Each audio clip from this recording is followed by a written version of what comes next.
Seja bem-vindo à Rádio da Costureira, o primeiro podcast do Brasil feito para costureiras, estilistas, bordadeiras e amantes da moda sob medida. Apresentação em alto astral com a youtuber Fernanda Hertel. E a Rádio da Costureira está no ar, de volta com o maior podcast, o mais querido de quem faz moda, costura sob medida e modelagem desse Brasil. Sim, nós somos tudo isso e temos muito orgulho de ser o maior, o primeiro podcast totalmente criado para costureiras. E no episódio de hoje nós vamos falar de algo que é o sonho de muitas delas, que é a modelagem tridimensional, aquela que é feita sob o tão desejado manequim de mulagem. E para falar desta técnica com a gente, temos sem sombra de dúvida a maior autoridade nesse tipo de peça, nesse tipo de produto no Brasil.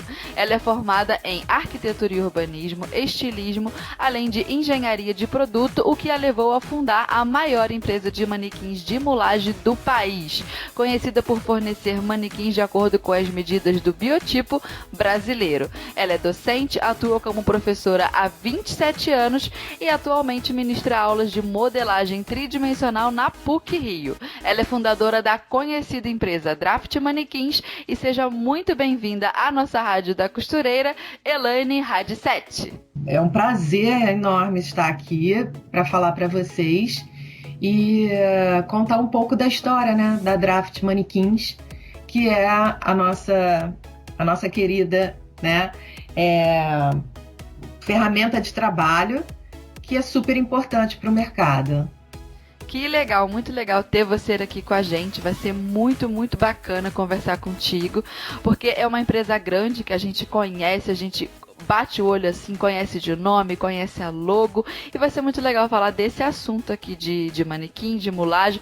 Tem tão pouco conteúdo, né, sobre isso assim na internet, e agora nós teremos um podcast inteiro para falar disso, para tirar as dúvidas. Então vamos começar um pouquinho pela sua história, Elaine. Conta pra gente como foi que você entrou aí nesse mundo da modelagem, da moda, como é que você começou, para que as nossas ouvintes te conheçam um pouco melhor e se sintam mais próximas. Então, olha, é uma história muito, talvez, claro, né, sempre acaba vindo da infância, né, a gente vendo a mãe costurar e tudo mais, e essa história eu trouxe para a vida, mas na realidade, no meio do caminho, eu queria seguir a área de arquitetura, construção, né, adorava fazer as plantas, perspectiva, então, era o meu forte. E depois, no meio do caminho, assim, faltando um ano para eu me formar em arquitetura, pensei até em desistir, mas seria uma loucura isso. Eu parti, descobri curso de moda, né? Eu queria fazer moda. E aí saí da arquitetura e fui fazer a moda. Uhum. Tinha certeza que eu ia abrir minha marca de linha praia, né? Rio de Janeiro. Uhum. Seria uma opção. Então, era uma coisa que eu também era apaixonada, trabalhar com os tecidos elásticos e desenvolver peças drapeadas, né? Brincar com esses tecidos. E, por fim, eu falei assim, nossa, todo mundo tinha ido para a parte de criação. No final do curso, eu já estava muito mais na parte técnica, que é a modelagem. Uhum.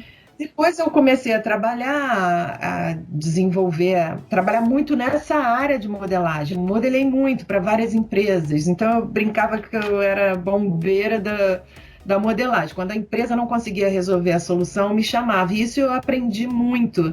E tinha que testar os moldes no corpo de uma pessoa.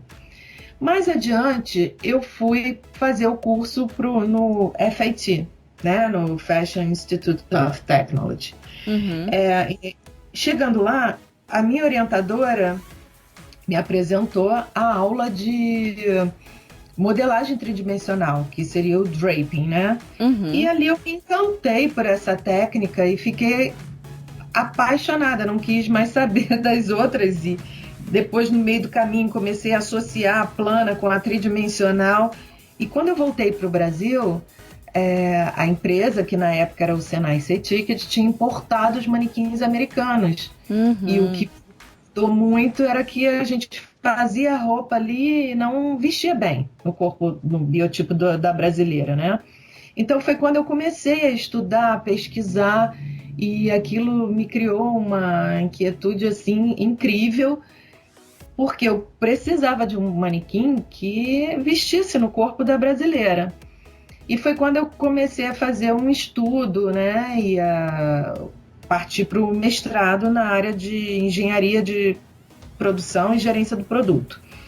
E foi quando eu fiz um levantamento antropométrico, porque na época a gente só tinha, quando eu comecei a pesquisa, em 95 isso, a pesquisa de mercado na época era muito escassa, então não existia nessa parte de ergonomia, estudo, levantamento antropométrico.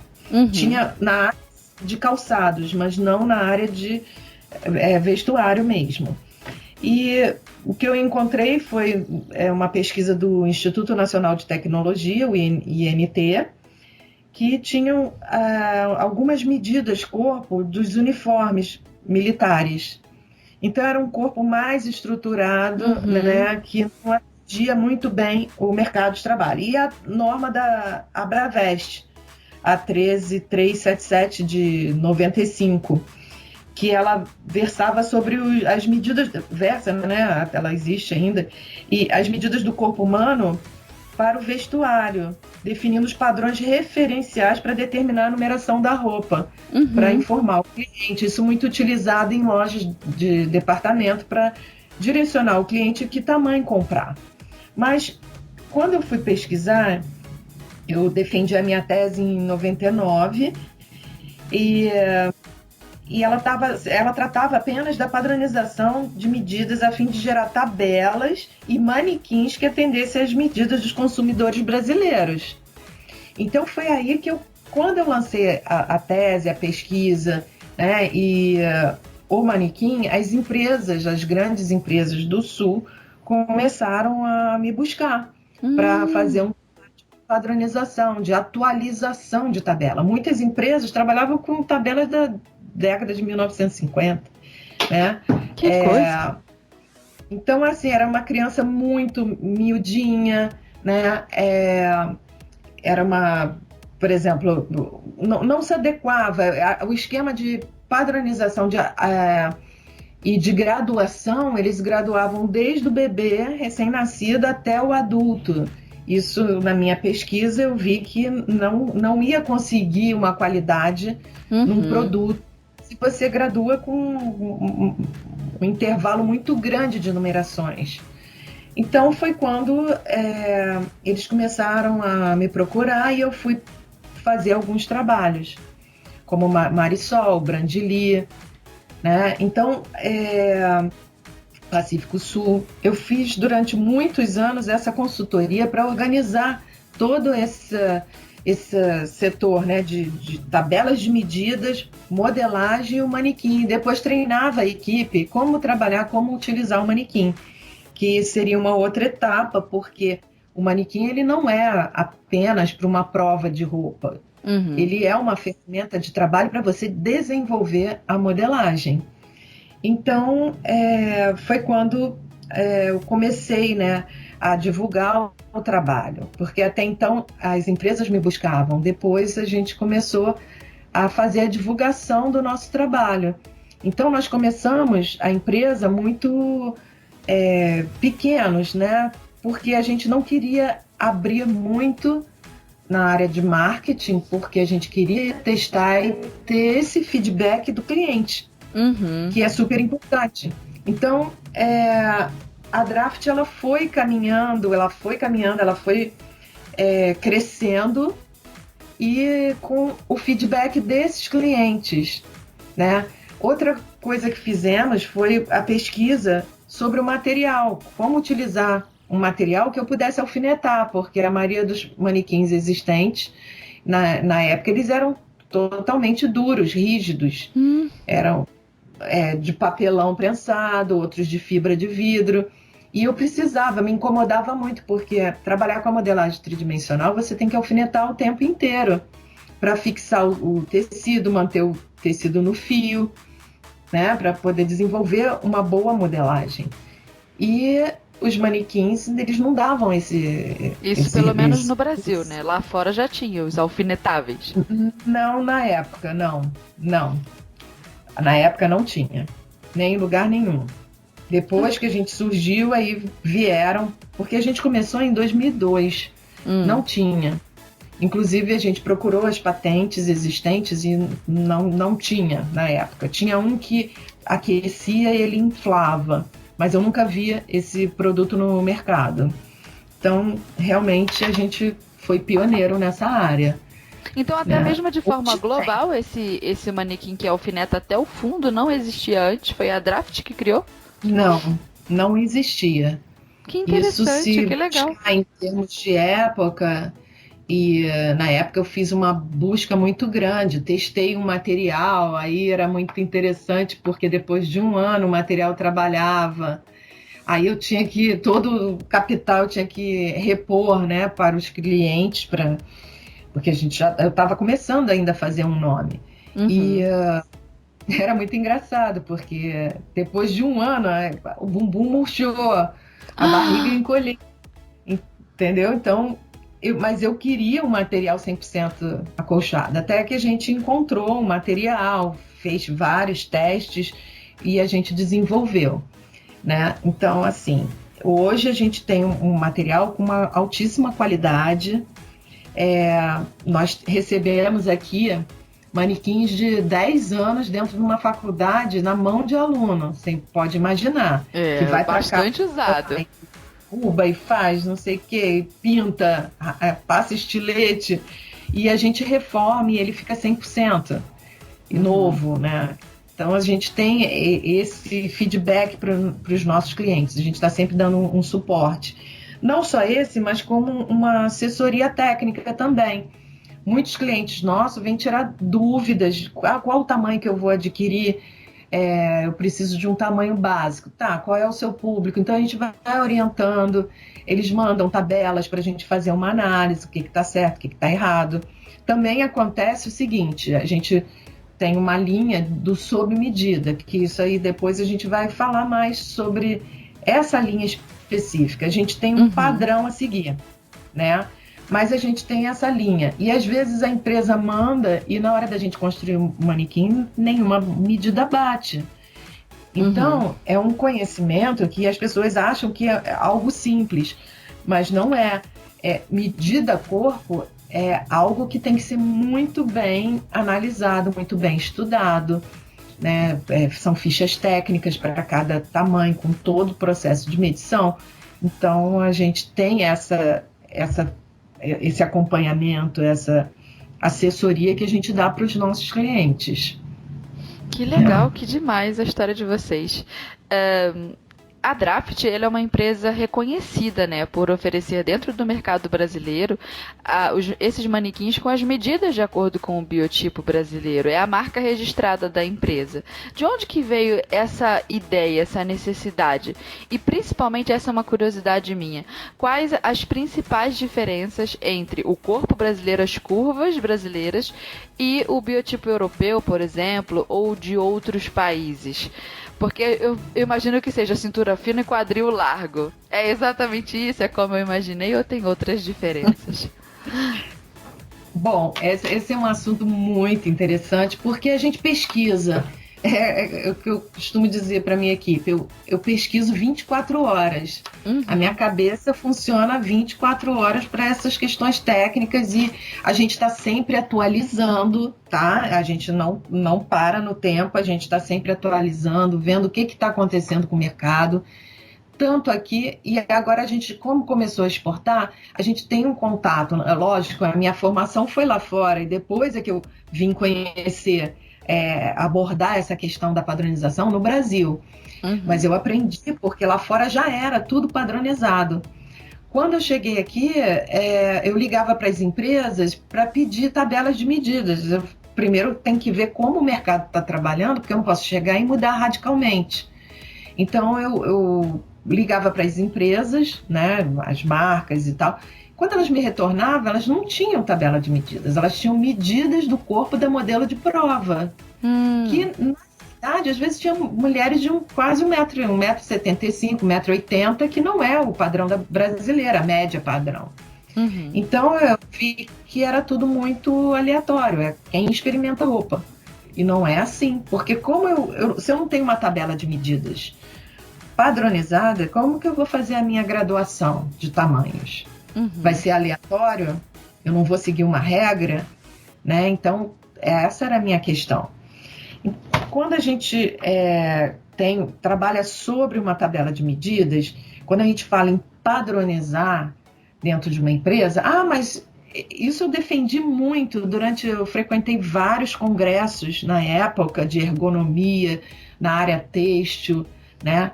E eu defendia a padronização. E todo mundo, quando eu comecei a fazer a minha pesquisa, dizia: você é louca, isso nunca vai acontecer. Cada empresa tem a sua medida. Só que eu já tinha uma visão bem futura. O Brasil hoje, ele não exporta e nem importa na época, né? Ele não importava nem exportava. E como que ele vai trabalhar? Eu já atendi empresas que ela não sabia, ela mandava modelagem para fazer toda a sua produção na China, na Índia, e que ela fazia a modelagem, fazia a graduação, a peça piloto e enviava. Só que eles não conseguiam fazer, o decote não tinha uma beleza, o caimento da manga era horrível, né? Eles tinham problemas de cava e decote, isso era fato, assim. E aí eu vi gancho de calça. Inclusive eu ia perguntar isso, assim, quais são as maiores bizarrices da modelagem? Geralmente acaba, né? São muitas que perpetuam até hoje e que para mim é uma coisa passou a ser óbvia, mas por causa de todo um estudo. E sempre que eu posso passar informação, eu começo a passar, porque não é possível que até hoje ocorra algo, né, semelhante no mercado. Uhum. Então, assim, essa padronização eu sempre defendi, porque eu já tinha essa visão da exportação. Então, essa empresa que eu estou comentando, ela não trabalhava com ficha técnica, porque ela não tinha uma tabela a seguir. Quando eu falei, eu tive que viajar, né? Então, também foi muito bom que eu tive essa experiência de a Índia, ver como eles trabalhavam. Então, eu falei assim, olha, precisa de uma ficha técnica bem amarrada, porque dependendo de como você coloca as cotas de medição, ela não vai funcionar na modelagem. Você tem que saber aonde você coloca, porque senão não vai dar certo. E eles só sabem trabalhar por cota, ela não precisava ter esse investimento aqui para mandar para lá, esperar, vem peça piloto, vai peça piloto. Então era uma loucura. Então, assim, essa visão de trabalhar com tabelas de medidas, ficha técnica, né? Ela dá um suporte muito grande para você fidelizar o seu produto para o cliente. Hoje, então, com a venda pela internet, você tem que informar o seu cliente qual é o tamanho dele referencial, o que ele vai comprar e o que vai vestir nele. Então, se você não padroniza a sua produção, você não consegue de jeito nenhum comercializar bem o seu produto. Loja de departamento, quem fornece para a loja de departamento, que essa nunca vai deixar de existir, ela tem que saber trabalhar com tabelas de medidas, ela tem que padronizar toda a sua linha de produção. O pequenininho que está começando, né, está fazendo uma brincadeira, está começando, ou quer criar um produto, uma cara de um produto, um estilo diferenciado, ele pode não focar tanto nessa padronização. Ele pode ter uma padronização diferenciada, mas vai chegar uma hora que ele vai precisar trabalhar com a padronização diferenciada. Ele vai ter que construir a tabela de medidas dele, ele vai ter que ter um manequim, né, que ele vai fazer a prova de roupa constante, seja ele uma pessoa ou um produto, um corpo técnico. Mas ele vai ter que padronizar toda a sua linha de produção.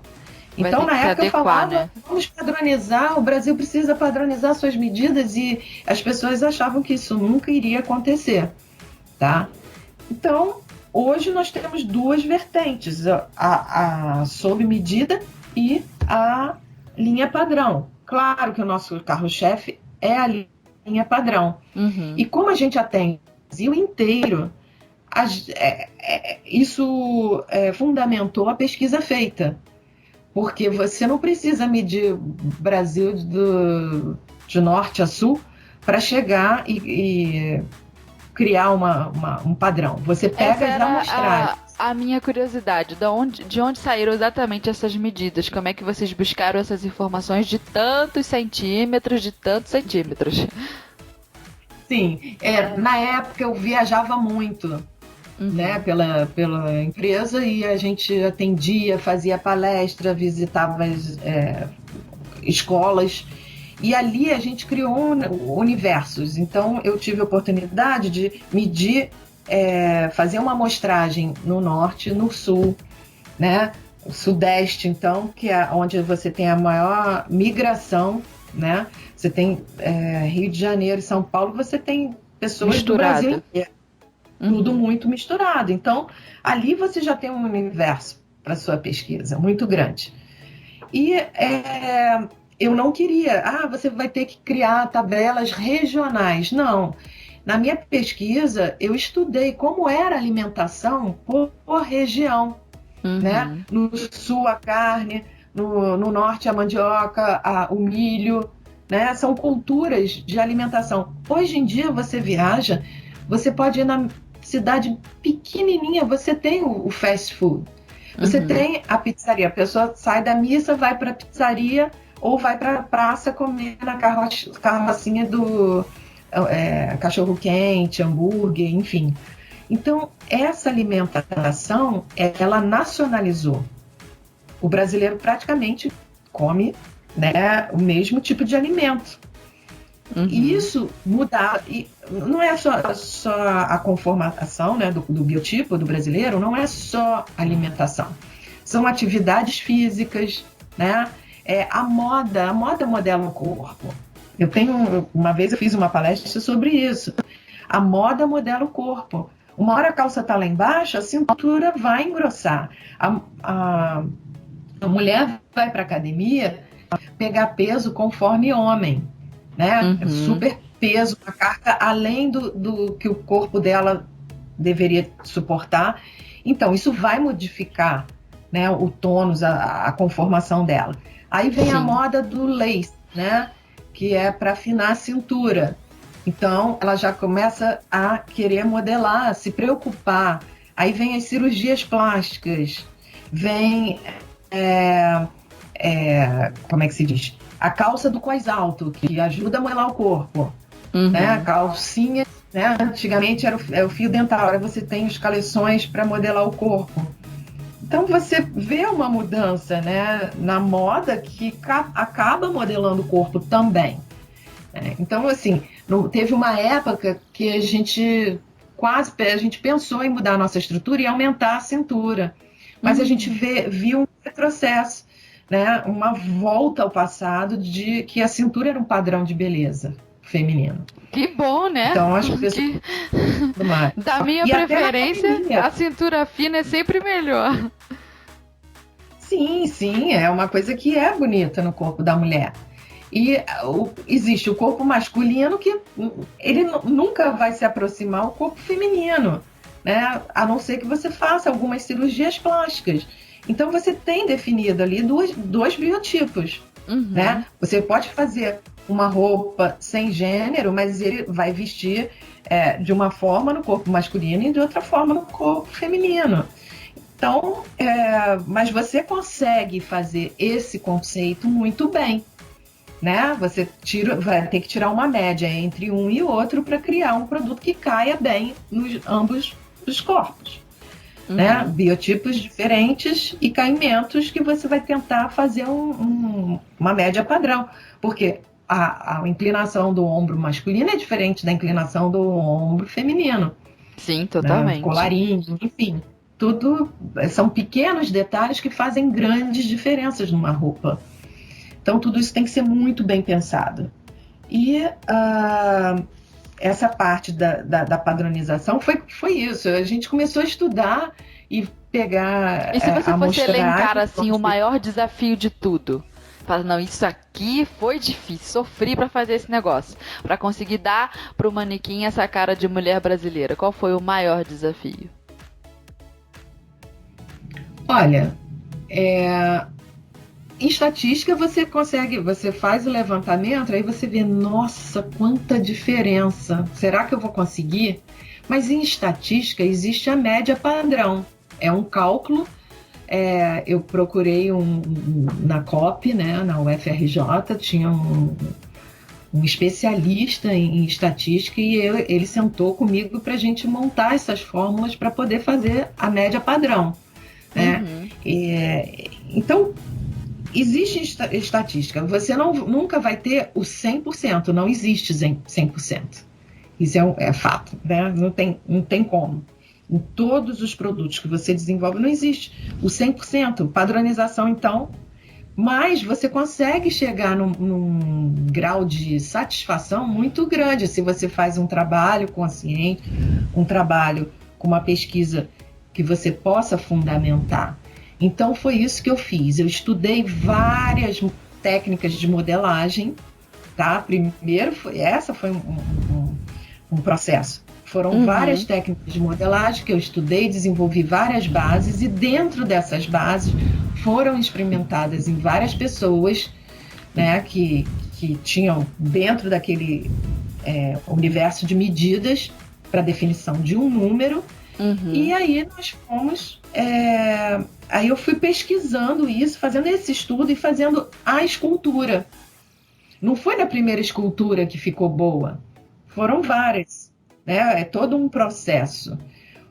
Hoje, meu olhar ele é muito clínico, né? Eu bato o olho, eu consigo marcar a lápis a distância de 1, 2, 3 centímetros sem precisar usar régua, e é preciso. Então, muitos anos trabalhando com modelagem, observando os corpos, medindo, né, os corpos. E esse trabalho da Draft também é um aprendizado dia a dia, principalmente quando a gente vai fazer o sob medida, né? Porque são corpos diferenciados. E agora tendo que atender ao mercado internacional. Né? Aí volta aquela história, né? O padrão da brasileira. A gente começou, eu fiz umas 3 feiras já na Colômbia. O padrão da Colômbia, o nosso tamanho 40 padrão, eu achei que eu tivesse que modificar para o biotipo deles. É a talha 8 deles. Perfeita. Então, eles tiveram uma aceitação muito grande. Então é parecido, né? Sim, a mulher latina. Então, eu comecei a observar os corpos das colombianas. As com mais idade, elas são mignon, elas são mais baixas do que o nosso padrão, elas são bem magrinhas, né? Pouco quadril, bumbum. Só que a geração mais nova, ela tá mais alta, ela tá com um corpo mais volumoso. As antigas, as mais velhas, elas recorrem muito na Colômbia, isso aí é uma coisa assim, aqui também, mas lá eu acho que até bem mais do que o Brasil. Cirurgia plástica. Colocam busto, bumbum, quadril, tudo que elas têm direito e fica com um padrão bem parecido com a das mais jovens que já estão nascendo assim. Porque a gente tem outras questões também, que são os hormônios nos alimentos. Na carne, principalmente, o hormônio do frango, que ele vai criando mais volume, mais busto. A brasileira não tinha muito busto, agora ela já está, as meninas mais novas já têm os seios bem maiores do que uma geração lá atrás. Então, essa mudança. Tivemos também nos Estados Unidos e eu voltei com um produto que isso é de praxe, né? Você se forma numa instituição e você retorna a essa instituição para levar um presente, alguma coisa que você criou. E eu fui levar o manequim para o FIT. Eles ficaram encantados com o manequim e adoraram o nosso padrão, mais do que a gente levou um padrão brasileiro nosso e na mesma numeração nós levamos um americano que teria mais busto e menos quadril. elas ficaram encantadas pelo nosso. E conversando com outros profissionais da área, qual a informação que eu obtive? É que o padrão da americana mudou muito por causa da miscigenação, né? A migração dos povos, isso tudo, e talvez não, com certeza a alimentação, elas estão mais bumbum, mais quadril, né? O busto sempre, né? Maior, com certeza. E uma influência muito grande latina, exercícios nas academias para aumentar o bumbum, isso eles colocaram, uma febre, procurando a academia para malhar os glúteos. Isso é, assim, recorrente lá. E a miscigenação das raças, tá? Então, eu falei assim, nossa senhora, será que a nossa padronização atendeu uma grande parte, América Latina, com certeza, mas América do Norte? Parece né? que sim, tá chegando perto, né? Pois é, e assim, e no Brasil, como eu te falei, de norte a sul, as grandes empresas, desde a pequena até as grandes, compram o nosso manequim, o nosso padrão. E aí a gente pergunta, nossa, tá atendendo? Sim, atende. Só que assim, básico. Se a pessoa trabalha com uma linha mais jovem, é o 38. Normalmente o carro-chefe é o 40. E hoje a gente vê, por exemplo, São Paulo, por exemplo, o tamanho básico é o 42. Nosso. Mas talvez eles considerem como se fosse o tamanho 40. Né? Isso não é importância. O importante é padronizar. No Sul também. No Sul é o 42. Né? A mulher mais robusta. Então, Rio de Janeiro é o 38-40, porque aqui a mulherada tem muita preocupação, por causa da praia, de malhar, fazer muita dieta e estar em forma para poder... Né? Mas eu acho que essa cultura também está mudando. Né? As pessoas estão assumindo a sua forma, o seu biotipo de uma maneira que, assim, é bonito. Você tem que ser natural. A beleza é natural. Então, Elaine, antes da gente ir pro próximo tópico, pro próximo assunto aqui do nosso episódio, vamos ao Alerta Tendência de hoje com a Ana. Oi gente, eu sou Ana Paula Mocelin, jornalista de moda da Maximus Tecidos e estou aqui para te contar sobre as tendências de tecidos e modelagens que estão fazendo o maior sucesso. Hoje vamos falar da renda chantilly. É só falar esse nome que já vem aquela vontade de suspirar, né? É porque ela é uma das rendas mais românticas que existem. É delicada, leve e com desenhos sempre florais. O nome dela vem da cidade de Chantilly, na França. A renda francesa legítima é toda fabricada à mão com fios de seda e por isso tem um valor altíssimo e é difícil de se encontrar. A renda chantilly que a gente conhece e acha mais fácil é uma versão sintética da renda chantilly francesa original e geralmente é de poliamida ou poliéster. Os desenhos são praticamente idênticos, mas algumas têm um fio mais rígido com mais brilho, outras são mais macias com mais caimento e sem brilho. Por isso os valores podem variar bastante. Nós podemos encontrar essa renda em várias cores para vestidos de festa e peças da moda casual também, mas as mais famosas são as brancas e off-white para vestidos de noiva. Elas são um sonho de renda. Dá uma olhadinha no site da Maximus Tecidos para ver as opções de renda chantilly que tem por lá. Você vai me dar razão. Fica a dica. Beijo!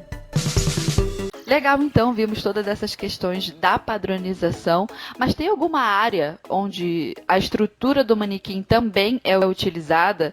Eu sei que tem alguns manequins que são também usados para a área médica, tem alguns projetos em relação a isso. Fala um pouquinho pra gente como é que a Draft está trabalhando nesse setor também. Nós somos procurados para... É muito engraçado, às vezes, que a gente... às vezes recebe assim, solicitações diversas e muitas até engraçadas, até de partes do corpo.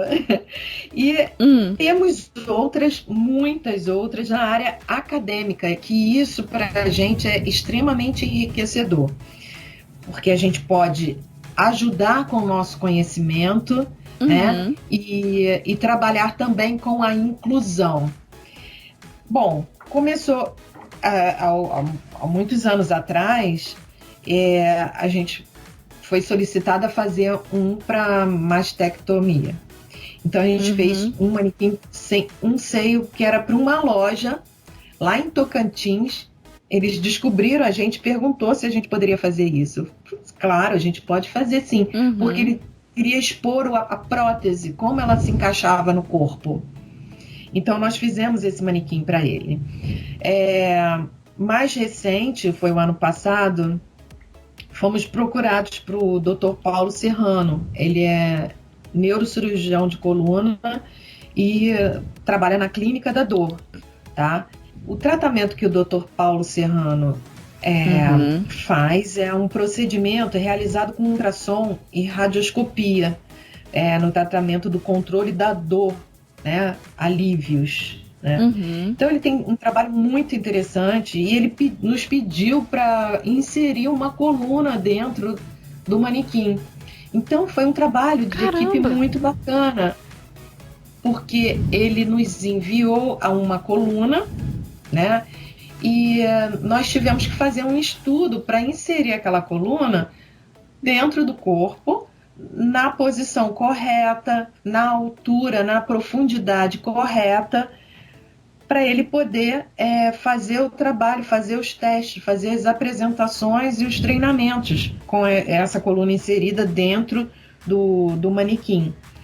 E, inclusive, nós tivemos uma consultoria aqui de uma fisioterapeuta, né, que ela nos explicou qual era o posicionamento, como ela deveria ficar, aonde que ela pegava desde a bacia até a nuca. Que interessante. E essa coluna, sim, muito. E essa coluna foi inserida e enviada para ele. Nós temos até uma postagem sobre esse assunto nas nossas mídias e o retorno que ele deu foi extremamente positivo, porque ele queria utilizar esse manequim para aula, ensinar, treinar, explicar para os seus pacientes do que ele iria fazer. Então isso prova o quanto o manequim, né, ele é próximo do ser humano, do corpo do ser humano. Pode até ser usado na medicina, de tão próximo que é. Sim. A gente tem muita procura, só que algumas coisas a gente não tem, que para respiração, para dentista, assim, a gente não tem muitos recursos, não é a nossa linha, né? Mas a gente está vendo que ele pode ser para outras. Outra pesquisa foi da nossa funcionária, o TCC dela foi sobre roupas para mulheres portadoras de nanismo. E esse trabalho, ele foi muito legal porque, claro, eu acabei orientando como a gente iria fazer esse estudo. Então, tivemos várias pesquisas, né, que encontramos na internet, e elas pegavam simplesmente a medida da portadora de nanismo e pegava a técnica de modelagem e adaptava essas medidas. E não é bem assim. A gente fez todo um estudo da modelagem, porque, por exemplo, a cava delas é muito pequena em relação à medida do bíceps, do bracinho é muito gordo. Então, assim, é grande em proporção à cava. Então tivemos que trabalhar uma modelagem com a folha dupla, né? A manga ela não pode ser de uma folha única, dupla, porque tudo que a gente pesquisou, a gente estava tentando focar no conforto da pessoa portadora de nanismo, né? Então existem vários tipos de nanismo, é uma quantidade bastante grande. Mas acho que eu não posso te afirmar, mas é mais de 50 tipos. Só que a gente focou no mais comum, que é o acondroplásico, né? É uma palavra até difícil, mas assim, Sim. A acondroplasia, ela tem o tronco na medida praticamente normal. Só que os membros são curtos. Então tem outras conformações, tem uma lordose muito grande, o bumbum é bem grande, a coxa. Então, assim, você adaptar essas medidas, eu não posso simplesmente adaptar, eu tenho que fazer um estudo de ergonomia do corpo.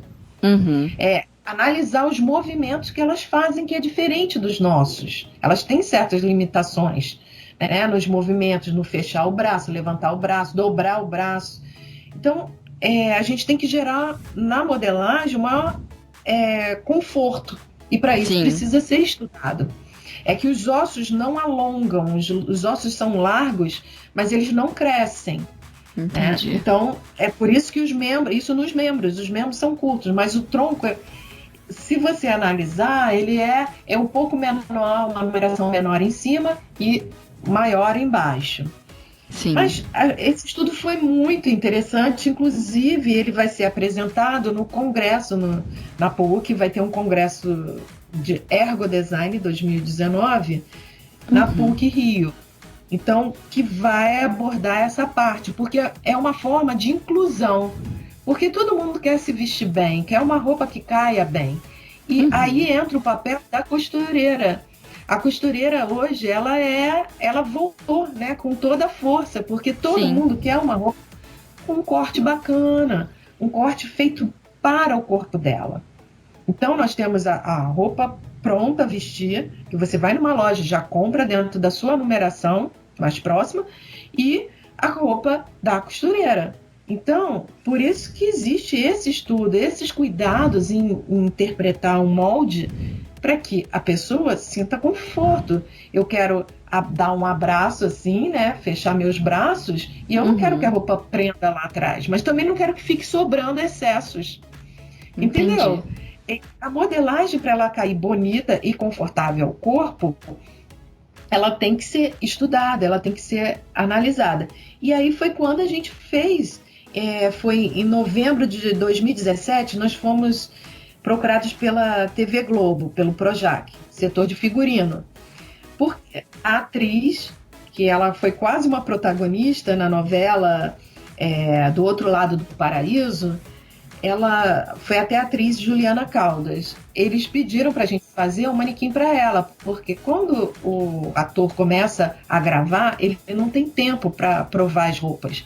E no setor lá do Projac, de figurino, cada costureira, ela faz a roupa toda, ela tem que modelar, costurar, provar, fazer todo o caimento da roupa. E aí a gente fez o manequim para eles, com o biotipo da Juliana Caldas. Ou seja, totalmente sob medida. Aí já é uma outra coisa, já é um outro manequim, não segue uma grade. Sim. É um estudo que a gente fez para ela. A gente está até nessa pesquisa recente, a gente está criando uma tabela de medidas para atender esse público. Porque tem a variação da numeração, de tamanhos e tudo mais. Então, assim... E vocês oferecem esse serviço, por exemplo, para quem quer entrar no site e comprar também? Eu quero um manequim pro meu corpinho aqui, do jeitinho que ele é. Também dá para comprar assim, como a atriz fez? Tem como encomendar? Sim, tem. Por quê? Isso vai ser o futuro. A gente fez uma pesquisa com elas, entrevistando. Elas falaram que elas teriam o maior sonho, porque elas têm que ir numa loja comprar uma roupa que se adequa e ir para a costureira fazer os ajustes. Mas nunca consegue o conforto 100%, porque você mexer numa roupa, quem costura sabe disso. Mexer numa roupa é diferente de você construir ela do zero, né? Reformar uma roupa. E hoje, elas mesmas podem se interessar por esse mercado e criar, ou uma costureira criar roupa de venda na internet. Mas para isso ela precisa de ter um padrão a seguir, né, para vender à distância. Então ela vai ter aquele universo de público que vai comprar com ela. Entende? E assim, a gente está fazendo vários trabalhos. Inclusive nesse trabalho com o Projac, a gente já fez de várias atrizes, várias protagonistas. Já fizemos para cantoras, né? Marisa Monte, já fizemos para Xuxa, já fizemos para Sandy Júnior. Então, assim, é um universo muito grande, porque eles não têm tempo de provar a roupa. Então, a gente faz no padrão certinho do corpo daquela pessoa, toda a conformação. Não que essas Nós tivemos aqui vestir. na rádio uma entrevista com a Michelle X, que ela é estilista também das famosas, e ela tem uma Ivete em casa. Pode ter sido pela Draft. Nós fizemos um para Ivete Sangalo. Olha, Fizemos talvez. 2, aliás. Talvez Xuxa eu seja fiz um dos 3, que ela tem, né? Não sei. Para as fases. A irmã da Xuxa comprou com a gente para enviar para uma figurinista. Aí eu ia para Bahia, depois ia para São Paulo, né? Então, a irmã da Ivete que comprou, né? Ela que cuida do figurino, dessa parte toda, e ela fez fez com a gente o manequim para alguma figurinista trabalhar. Então, talvez seja esse. Olha aí que coincidências da vida. Pode ser, não sei, não tenho certeza, mas pode ser sim. Também não sei, mas isso, é da Ivete, pronto, isso a gente sabe.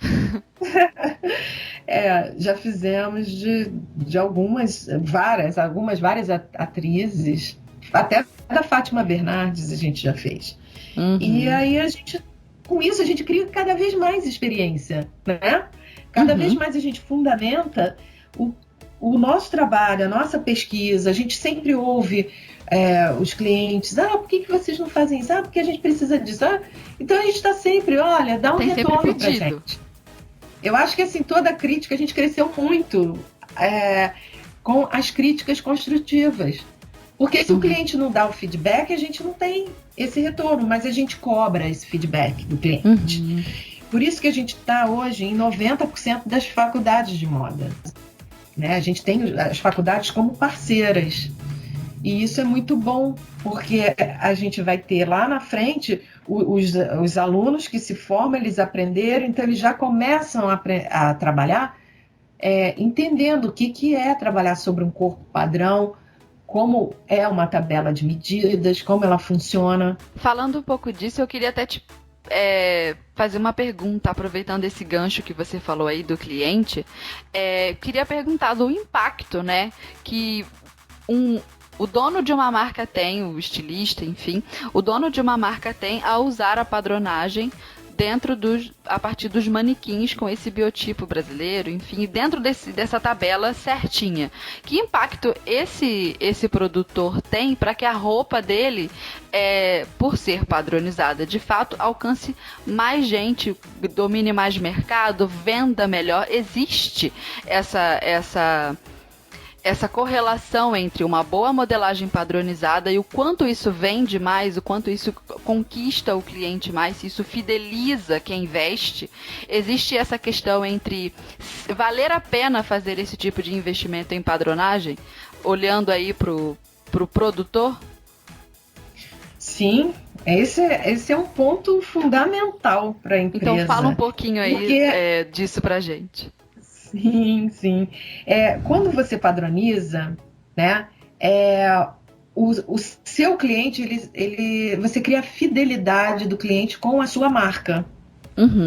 Porque ele sabe que entrar na sua loja ou comprar virtualmente, ele sabe que aquela roupa vai vestir. E vai vestir bem. Aquele jeans é o meu, né? Tem cliente que se sente... o consumidor se sente tão...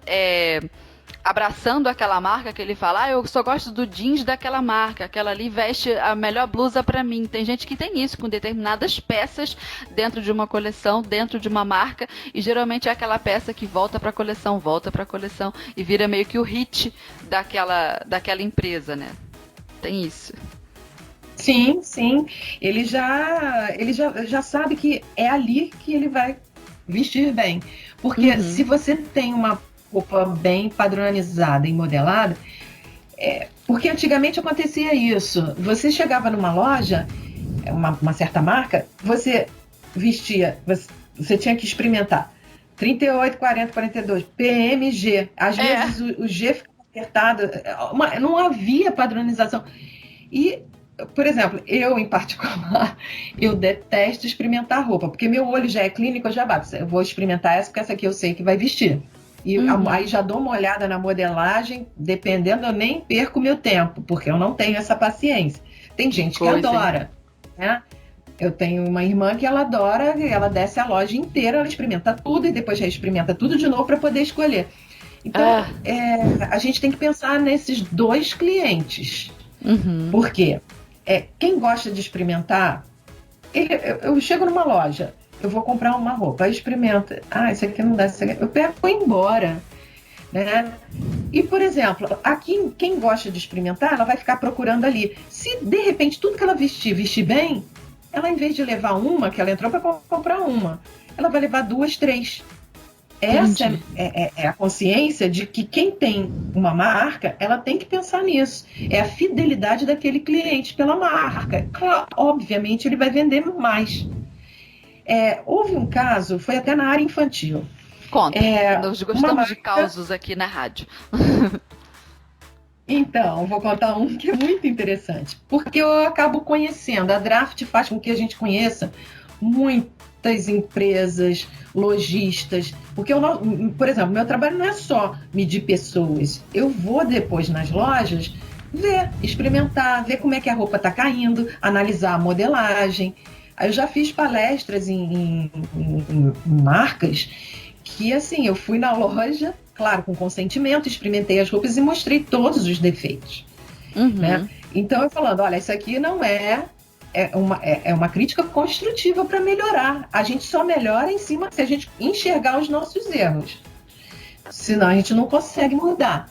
E às vezes um olhar externo, ele consegue trazer de uma forma bem melhor do que o interno. Então, houve isso. E a gente tem esse contato com o cliente. Era na marca infantil, uma marca do Sul, bem grande. Ela começou a reclamar, essa lojista, ela começou a reclamar que nos conjuntinhos, na área teen, né, teenager, 10, 12 anos, assim, ela vendia a parte de cima, mas não conseguia vender a parte de baixo, não vestia em nenhuma menina. Que coisa! Aí, ela me ligou, está acontecendo isso. Eu falei assim, não, você tem que falar com a empresa, não sei o quê. No dia seguinte, a empresa estava lá. O gerente, né, de vendas estava lá na loja dela, porque ela já tinha feito a reclamação. Ela falou assim, eu não posso ficar com essa mercadoria, nem posso desfalcar os conjuntos, senão eu vou ficar, né, a venda é do conjunto. E o que ela fez? Chamou o gerente de vendas. Aí, nesse meio tempo, muita coincidência, o gerente da fábrica, que estava dando consultoria na fábrica, me ligou. Aí ele falou, olha, está acontecendo problema com meus clientes disso, não sei o que, você não pode vir aqui dar uma consultoria e tudo mais. E ela já tinha falado para mim. Aí quando eu falei para ele, está acontecendo isso nessa faixa etária? Ele, ué, como é que você sabe? Eu falei assim, não, porque eu tenho clientes que têm loja e já me relataram o que está ocorrendo com a marca de vocês. Aí a gente foi lá e resolveu. Foi aquilo que eu te falei. Eu cheguei lá, é um manequim da década de 1950, sei lá. Aquela criança, né, magrinha, não muito robusta. E eles não atualizaram, principalmente na área teen. Hoje o teen teve a maior modificação. Já bebe Coca-Cola, essas crianças, tudo. Não é igual antigamente. Fast food, hambúrguer, geração hambúrguer, né? Sim, então, as festas, muitas festas. A criança hoje tem uma vida social muito grande. Outra coisa interessante no infantil, que quando eu montei a minha tabela, eu inseri o 3 anos que não existia no mercado. Se olhar lá para trás, era 2, 4. Um ano, até 2 anos, do 2 pulava para o 4. E é um intervalo muito grande. E a criança com 3 anos, ela é maior consumidora, porque ela já entende o que é roupa. Ela tem uma vida social, ela tem festas para ir e ela escolhe. Hoje em dia a criança escolhe a roupa que vai vestir. Às vezes você não se pergunta como é que ninguém viu isso. Você não se pergunta como é que ninguém viu isso? Exatamente. Quando eu comecei a despertar isso nas empresas, eles começaram a inserir, né? Porque tem a linha bebê, de 0 a 9 meses. Depois tem 1, 2, 3, que eu chamo de primeiros passos. Depois tem 3, 4 e 6. E até 8, né? Do 3 ao 8. Então, esse 3 anos, ele já entra na grade que entra a partir dos 4. Não é a partir dos 4, é a partir dos 3. Porque de 3 para 4 eu tenho um salto grande. e que também tem entre o 3 e o 2. Então aquela criança ficava sem roupa, ela usava uma roupinha muito apertada ou muito grande. Gente. Hoje a criança de 3 anos, nem a mãe quer vestir a criança fora de padrão. Então se você foca nesse nicho do mercado, você vai vender mais, você vai atender melhor o seu público, você vai fidelizar mais o seu público. Outra questão, eu também era uma fábrica no Paraná, ela fazia em grandes quantidades, era uma marca mais popular, então eu pude mostrar em números para o dono da empresa que ele estava perdendo metros e metros, que aquilo é custo, de moletom. Eles faziam um conjunto de moletom e calça de cotton lycra, tipo legging, né? E os conjuntos de moletom. Ele tinha era assim, um padrão pequeno, né? Então a mãe tinha que comprar 2 tamanhos maiores e mandar cortar a barra da calça. Aí eu cheguei para ele, né? Empresário, ele conhece números, ele não foca na causa. Aí eu mostrei para ele, olha só, a mãe vai comprar tamanho maior. Para você, tudo bem vender tamanho pequeno ou grande. Só que ela corta essa barra. Joga tecido mãe nem fora. Gosta. Exatamente. E a gente está pensando no desconforto do cliente cortar a barra da calça. Sim. Era tipo 10, 15 centímetros. Imagina Caramba. isso em 5 mil, um encaixe, né, na produção de 5 mil peças. É loucura. Ele, quando botou na ponta do lápis, ele viu o que ele estava perdendo dentro da empresa. Eu falei assim, por que você não adequa, fora isso, a fidelidade do cliente? Aí a gente fez toda essa mudança, ele economizou absurdamente com o comprimento das calças adequado ao tamanho da criança correta, e ele deu um treinamento para os vendedores na área dele comercial, né? Para explicar. Para poder explicar e fidelizar as lojas, para as lojas fidelizarem seus clientes. Ele aumentou as vendas. Ele depois deu esse feedback falando que aumentou as vendas em 20%. Caramba, 20% é muito por cento. Porque ele tinha muito problema. Então as pessoas compravam uma vez da marca dele e depois a mãe não quer, é roupa popular. Muitas não sabiam costurar, né? Então o que elas faziam? Algumas enrolavam a calça, mas uma calça de moletom boca reta, se ela tem a sanfona, tudo bem, a criança vai ficar ali daquele jeito. Mas a maioria preferia cortar, quando ia para uma creche, pedia que não enrolasse a calça para a criança não tropeçar, desenrolar, tropeçar. É questão até de segurança. Então, ele fez um trabalho muito bacana com a equipe de vendas. E isso fidelizou mais os clientes. Então, que legal, e tudo começa com um detalhe de modelagem. Porque a comunicação também é importante. Como vai vestir a tal roupa? Né? Que as empresas antigamente não faziam, porque não existia a padronização. Porque você tem uma fábrica, você tem que orientar a sua equipe de vendas, a equipe de vendas tem que orientar as lojas que vão vender o produto. Na embalagem você tem que ter a informação, isso também é um conselho da BNT, que você coloque um bonequinho lá dizendo quanto que tem que medir, a altura da criança, tudo direitinho, para orientar na hora da mãe comprar. Porque ela fala com maior orgulho, meu filho veste 12 anos, mas a modelagem é pequena. Meu filho tem 8 e veste 12. Mas a modelagem de 12 anos que está no mercado é muito pequena, não é adequada, não está atualizada para essa criança. Então, isso é uma observação que todo mundo deve ter. Se você costura em particular, você é uma costureira particular, você tem que analisar como é que está o mercado, quais são os problemas na roupa pronta, o que eu posso melhorar para o meu cliente, observar o corpo, analisar essas questões. Né? É super importante isso. Né? Então, quando você trabalha sobre um corpo técnico, você aprende tudo isso. É marcar aonde está a pence, o centro do busto, a altura da cava. Né? E se, por exemplo, mas aí eu trabalho com vários corpos diferentes, costureira trabalha sob medida. Faz que nem o velho livro do Gil Brandão.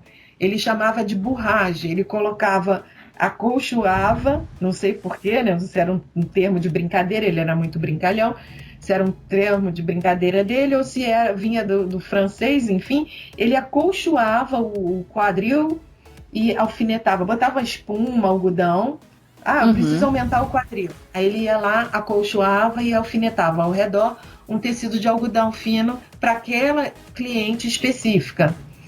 Hoje a gente tem aquela calcinha com bumbum para aumentar o bumbum. Você pode usar almofadinhas para aumentar o quadril, bojo. Você tem diversos bojos que você pode até aumentar o bumbum com bojo. Você pode aumentar o busto, né? Alfinetando no corpo do manequim aquela peça para atender aquele cliente específico, ou vestir no cliente um sutiã. Eu sou sua cliente e eu só uso o sutiã acolchoado, turbinado, né, como se chama. Já faz a modelagem a partir dali. Sim, pega o sutiã da cliente e veste no manequim. Então você tem vários recursos para trabalhar e ali você tem uma precisão maior, porque você está fazendo no corpo experimentar no corpo da cliente, você tem algumas variações. Hoje ela está magra, está vestida de noiva, então é um problema. Então você tem que fazer esse cálculo de emagrecer, umas engordam, enfim. Mas você precisa trabalhar a partir de uma forma padrão. E é isso que o manequim serve, né? O caimento, fazer os ajustes. Se você consegue construir, visualizar o caimento do tecido sobre o corpo, você consegue reduzir o retrabalho, você consegue reduzir as perdas de materiais. O tecido hoje em dia ele é caro, é um investimento.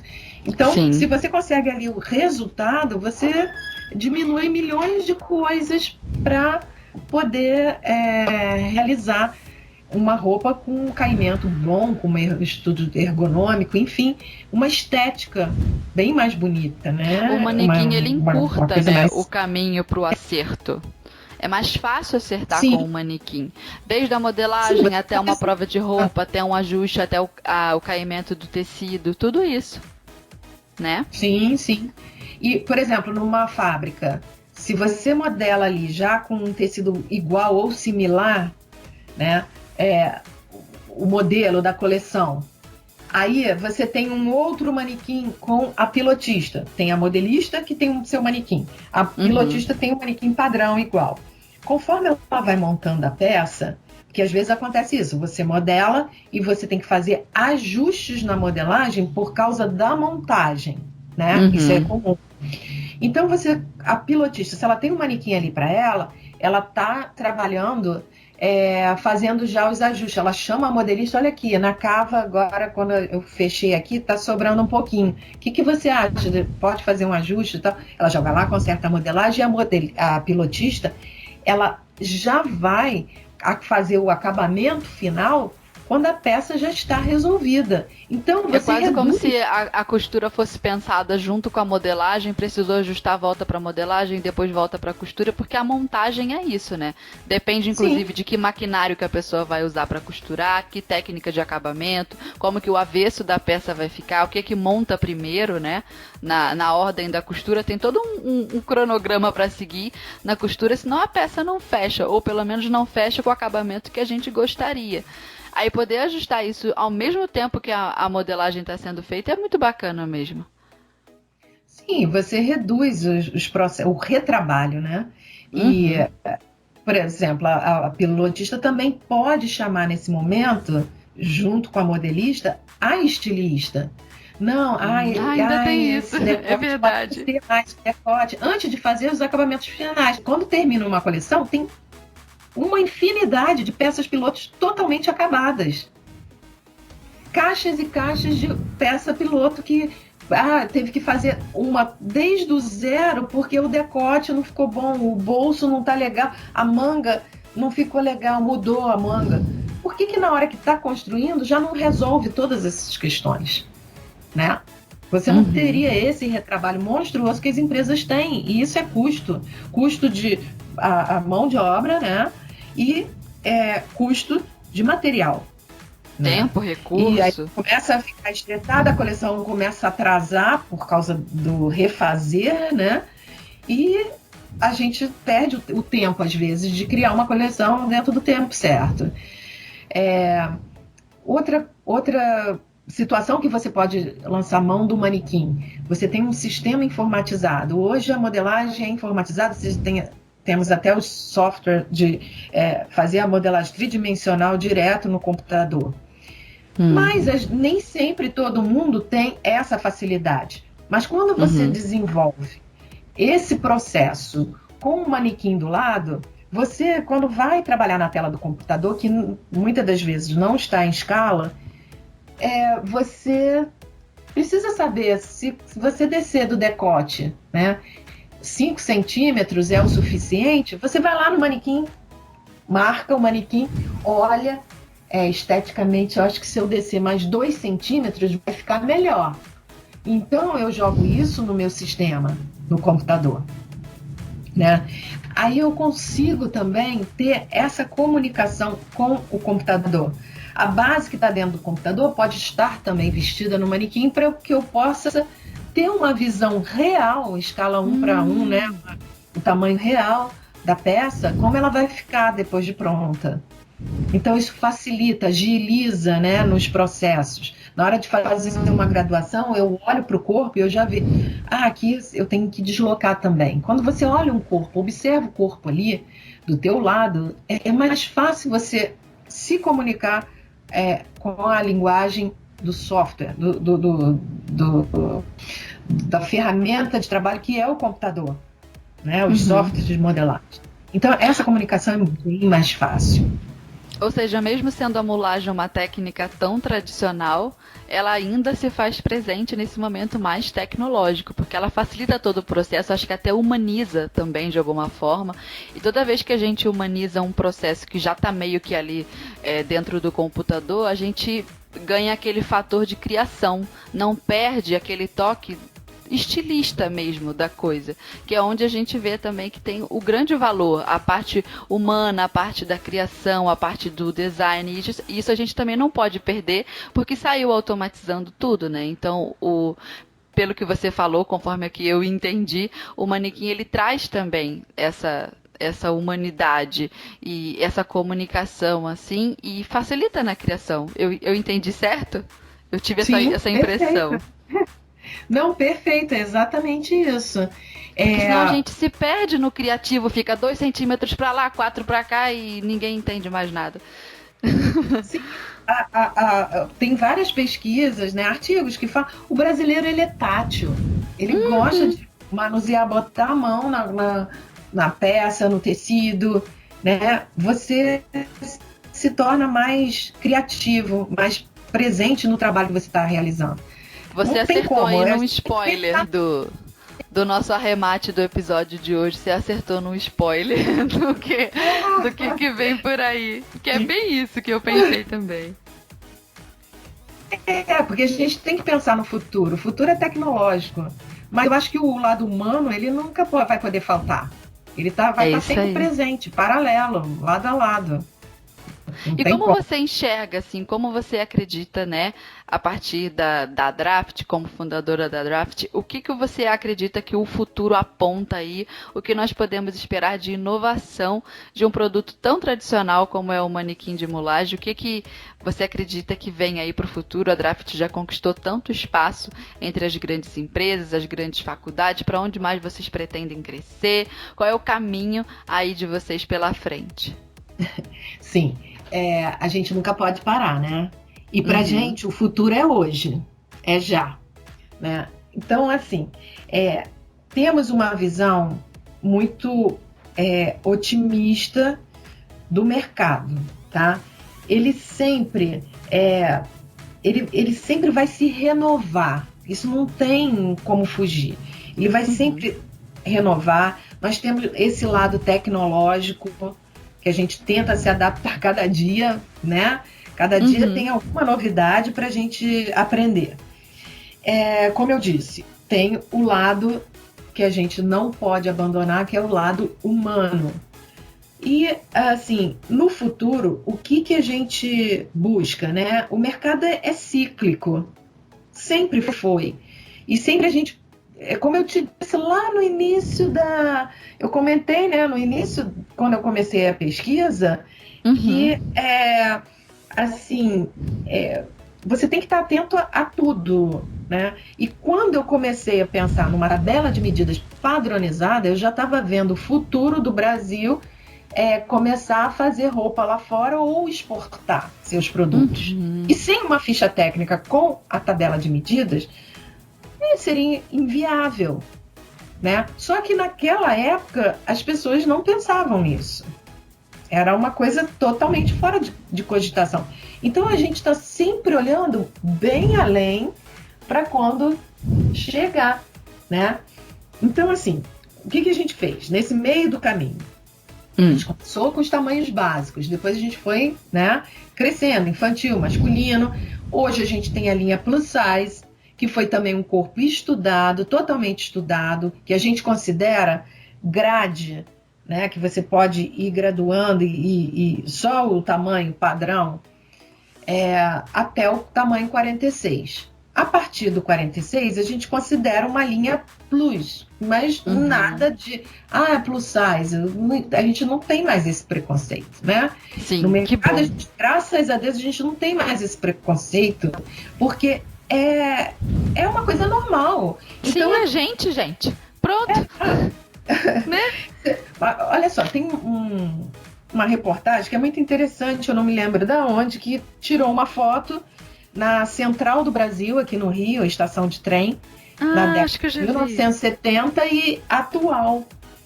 Então, a plataforma ocupada de pessoas na década de 1970 era todo mundo magrinho, desde a criança ao velhinho.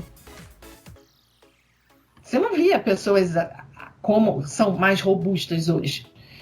E hoje, a mesma foto, na mesma plataforma, as pessoas são bem maiores, bem mais cheias, né? Mais fortes, mais robustas. Então, toda aquela questão da alimentação, né? Como você falou. Alimentação. As pessoas quase não tinham carros, andavam a pé, as crianças brincavam na rua, né? Passava a volta antes de escurecer, mas ficava o dia inteiro na rua correndo para lá e para cá.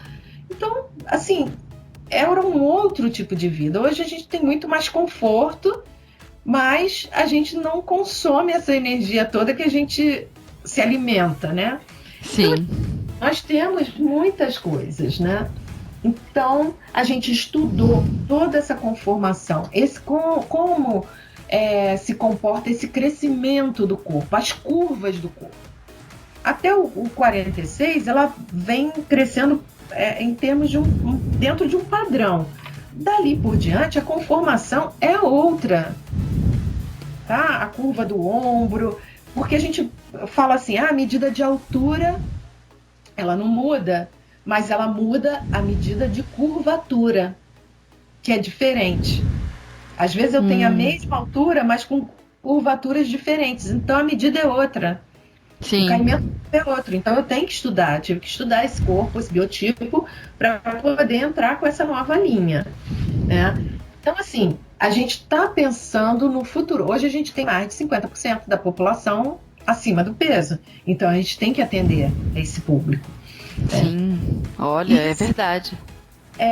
Nós temos, assim, estudos que a gente já começou, né, já tem tempo, de segmentos, pessoas altas, muito altas e magras. A gente vai ter uma geração aí, né, de jovens com quase 2 metros de altura.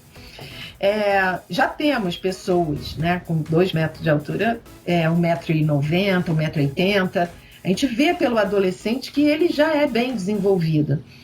A gente tem estudos sobre pessoas baixas e miúdas que não encontram roupa no mercado. Então são aquelas que às vezes eu conheço algumas amigas assim. Você olha assim pra ela, quantos anos você tem? 30 anos, 35, mas é aquele corpinho de 14. Eu tenho alunas que são assim, mignon, e aí quando elas querem fazer a roupa, elas trabalham com um manequim 12 anos, colocam um bojo um pouquinho maior, né? E trabalho com manequim 12 anos. Que Porque coisa. elas são muito mignons. E elas falam, eu falo assim, professora, eu chego numa loja, eu peço assim, qual a menor roupa que você tem que você não conseguiu vender pra ninguém? Você tem? Aí é o que, às vezes ainda fica larga, elas falam isso. Então, Você acredita que um dia isso será resolvido? Ou isso é uma coisa, gente, isso é normal, sempre vai existir isso no mundo, não dá pra contemplar todos os corpos, em todas as roupas, em todas as modelagens, tudo que é vendido, gente? Ou você acredita que não, dá sim, o futuro é subnichar até conseguir alcançar a todas as pessoas no quesito modelagem? O que você acha? sim, exatamente isso. São pequenos nichos de mercado que esse grupo de alunas, elas se uniram e fizeram um projeto delas da faculdade, foi exatamente, criaram esse padrão para as mulheres baixas e miúdas. Eu imaginei Então, que essa fosse a sua resposta mesmo. Que é bem por aí também. Eu acho que é uma tendência. A gente vê as pessoas estão se juntando, ou uma pessoa daquela categoria acaba meio que como um expoente que representa todas as outras e fala, vem comigo que aqui na minha marca você vai encontrar o que você precisa. Sim, né? Sim. Nós estamos formando alunos e cada um vai encontrar o seu caminho. Uns até aproveitam a própria característica para criar o seu segmento. E com essa geração é toda a internet. Então, o que elas fazem? Elas vão vender por e-commerce as suas roupas, né? Instagram, enfim, elas vão vender por aquele canal. Então, elas vão criar o universo delas de clientes.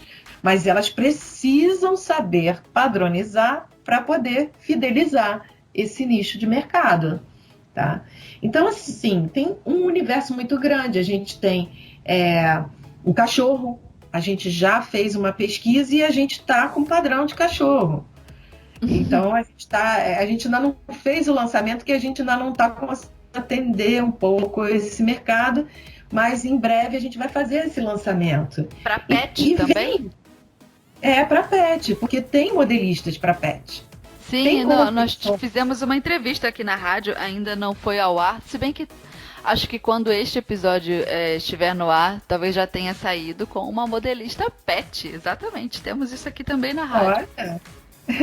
Isso é muito interessante, e no meio dessa crise toda que a gente vem passando, né, no nosso mercado, foi o mercado que mais cresceu, foi a área que mais cresceu, foi o mercado de pets.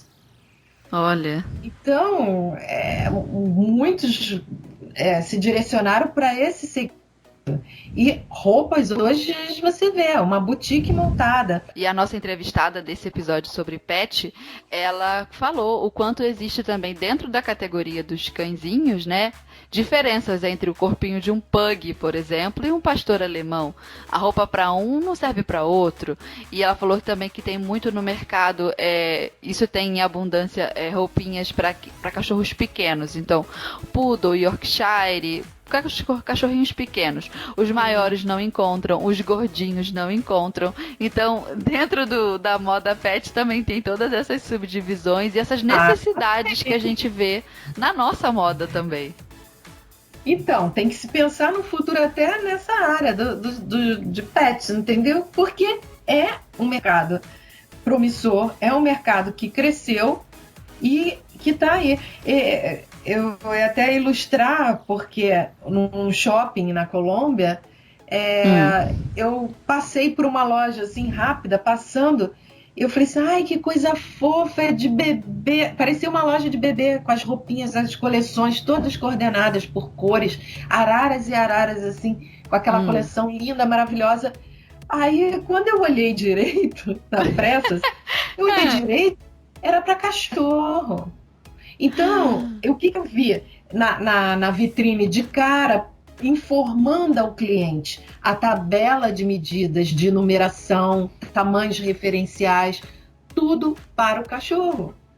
Então, quando o cliente entra na loja, ele já tem o pet dele e ali tinha informação, número tal, raça tal, veste a numeração deles lá.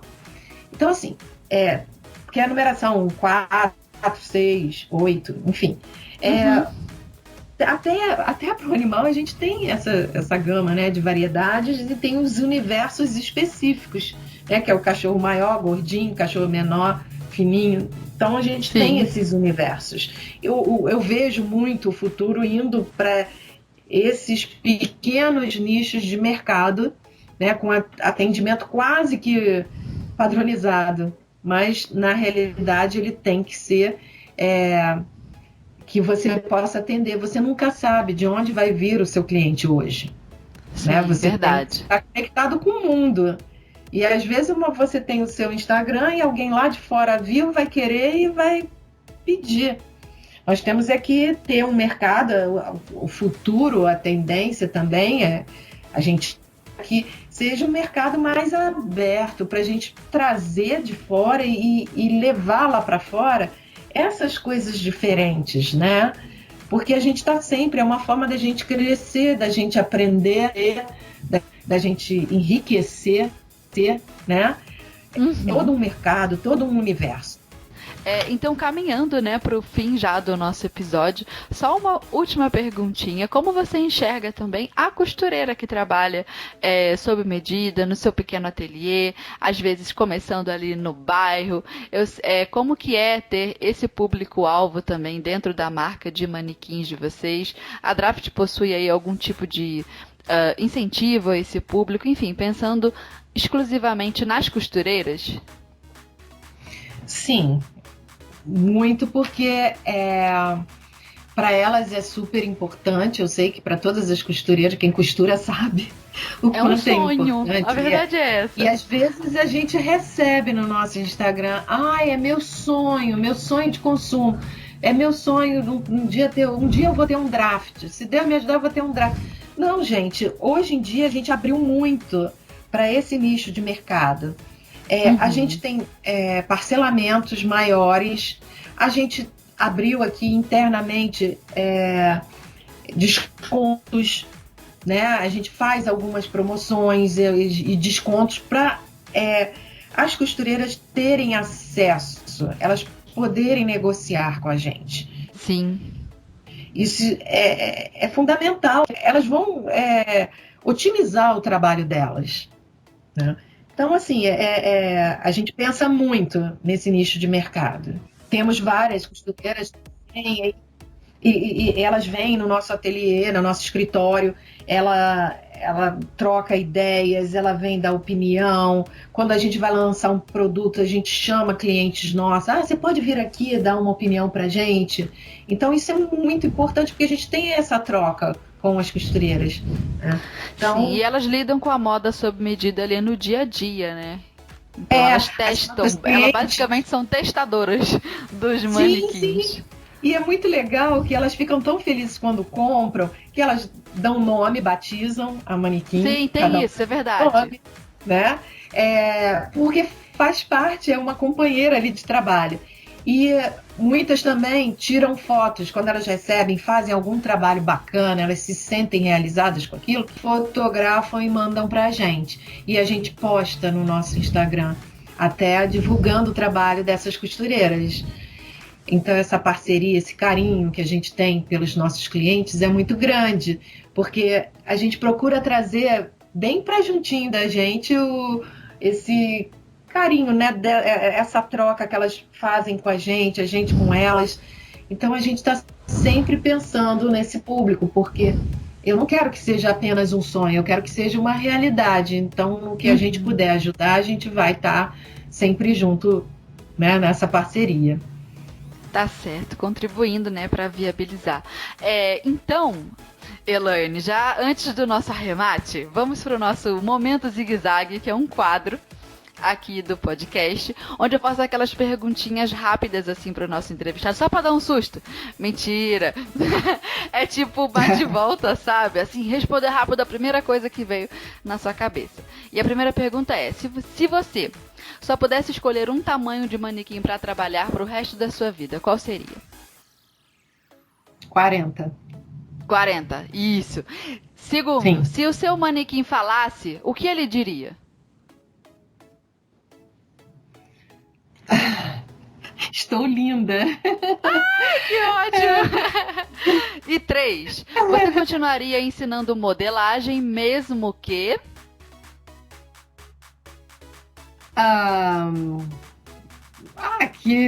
Peraí, você me pegou de surpresa, realmente.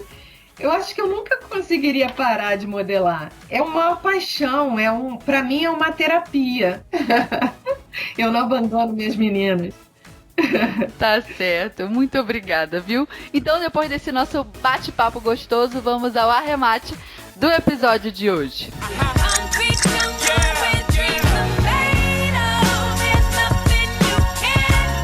Se existe uma profissional capaz de identificar a qualidade de uma determinada ferramenta, essa é a costureira. Nós somos extremamente táteis, detalhistas e atentas a tudo que pode facilitar ou dificultar o dia a dia do nosso trabalho no ateliê. Por isso, contar com um manequim de mulagem de alta qualidade é uma coisa da qual nós não podemos abrir mão. Ainda mais considerando que o investimento em uma ferramenta como essa realmente não é pequeno. Então temos sim que acertar nessa escolha.